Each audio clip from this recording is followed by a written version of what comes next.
Assalomu alaykum hurmatli barcha mana shu bizlarda kuzatayotgan achchiq haqiqat TVni kuzatayotgan aka-ukalar. Mana biz mana shu yo'llarda, mana shu daraxtlarda, ya'ni xalqimiz bilan birgalikda obod qildik.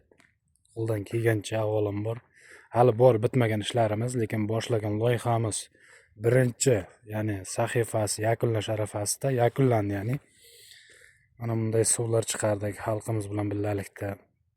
Ana undan keyin bular bu yerda sanatoriya yaratdimi, boshqa qildimi degan insonlarga mana ba'zilar biz bir kuni mana shu yerga kelishimizni hech qachon unutmaylik.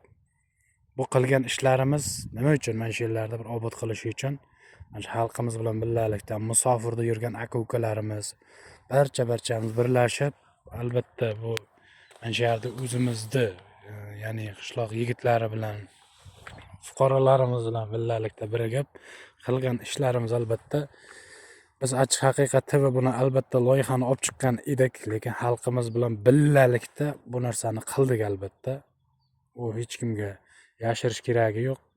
Biz o'tgan safargi efirlarimizda aytib o'tdikki, biz qabriston bo'yicha ham ishlayapmiz dedik. Haqiqatdan mana aka-ukalar biz yakunladik. Mana shu yo'l oxirigacha bo'ldi.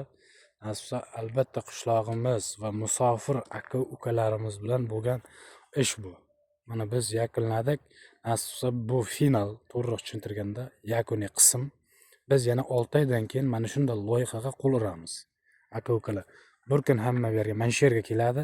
Bir kun kelib turib, barimiz Alloh taolo bilan biz yuzma-yuz qolamiz. Albatta iloji bo'lsa aka-ukalar qo'llashda davom etamiz.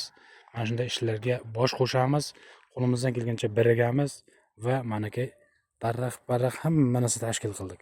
Alloh rozi bo'lsin mana shu qishloqimiz yigitlaridan, musofirlardan. Hammaga sog'lik, tinchlik, xotirjamlik. Avvalambor bu final aka-ukalar. Bir kun kelamiz, kibrni sindiraylik. Kelib turib 5 minut mana shuga vaqtimizni ketkazsak, ana shunda biz qanday insonligimizni bilamiz. Bir kun kelib hamma mana shu narsaga albatta buni nimaligini tushundirlaringizni bo'layman. Aka-ukalar, bu finalimiz, yakuniy qismimiz.